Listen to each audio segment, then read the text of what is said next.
Welcome back. Metro Council is meeting tonight. We have at-large Councilmember Zelfat Swar joining us now live on the phone to talk about some of the big topics on the agenda for tonight. Councilmember Swar, good morning, and thank you for joining us today. So the first thing I wanted to ask you about is the tax freeze program.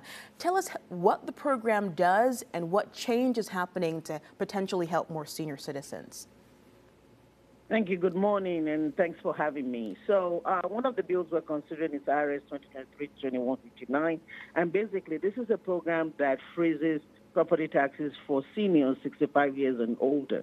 So basically, once you're eligible for the program, your tax rate will never increase beyond what you paid the year that you became eligible. The problem we have is that the threshold is about $47,000 before, and there are a lot of seniors in Nashville that did not qualify. So now the state has changed that income threshold to $60,000, and so this bill is doing that to make sure that the threshold is now increased to $60,000. Hopefully, we'll be able to have a lot of our senior citizens qualify and participate in the program to where the taxes never increases from now on.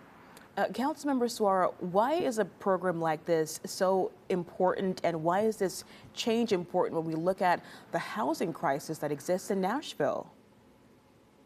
It is very important because I remember when we increased the taxes the last time, we have a lot of retirees, a lot of elderly people that are living here. And when you increase property taxes, unfortunately, we cannot set aside a group not to do it for. The only tool that we have is this, one of them is this tax freeze program that allows us to be able to say, look, if you meet this threshold, you're one of our elderly citizens, we want to make sure that we continue to help you stay in your home. We don't want you to lose your home. And so with the cost of living increasing, $47,000 was very low. $60 is still very low, in my opinion, for what it takes to live in Nashville, but it's better than nothing. And so I'm hoping that a lot of our senior citizens, 65 and older, will take advantage of this tax rate freeze program as well as other credits available out there. Yes, ma'am, that sounds very vital. Another topic on the agenda tonight is the Pennington Bend mixed-use development and then a proposed amendment. So tell us first what the proposed development entails over by Opera Mills, right?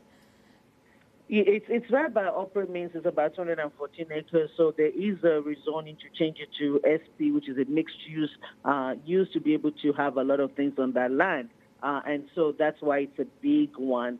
Some of the concerns that we've heard from residents is that, one, they're worried that part of the parking is in a flood zone. But the biggest one that we've heard is that that side, part of it could have been places where we used to have our indigenous people, and that there's a possibility that there might be people buried there, and we do not want to put any development in a place where we might have some of our former residents living. And so that's the point of the archaeological study.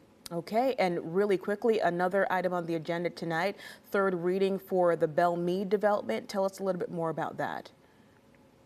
So the Belle Meade Plaza redevelopment is one that's also brought constituents to us. A lot of people support, a lot of people in opposition. And the concern has always been about height and traffic. So there are a lot of amendments on the books tonight, four by Councilmember Drawford, that is trying to address some of those issues of traffic as it relates to the development. Okay, Councilmember at Large Zelfat Swar joining us live. Thank you so much for your time this morning. Folks will have more information about tonight's Metro Council meeting at WKRN.com. Just look for the Newsmaker section.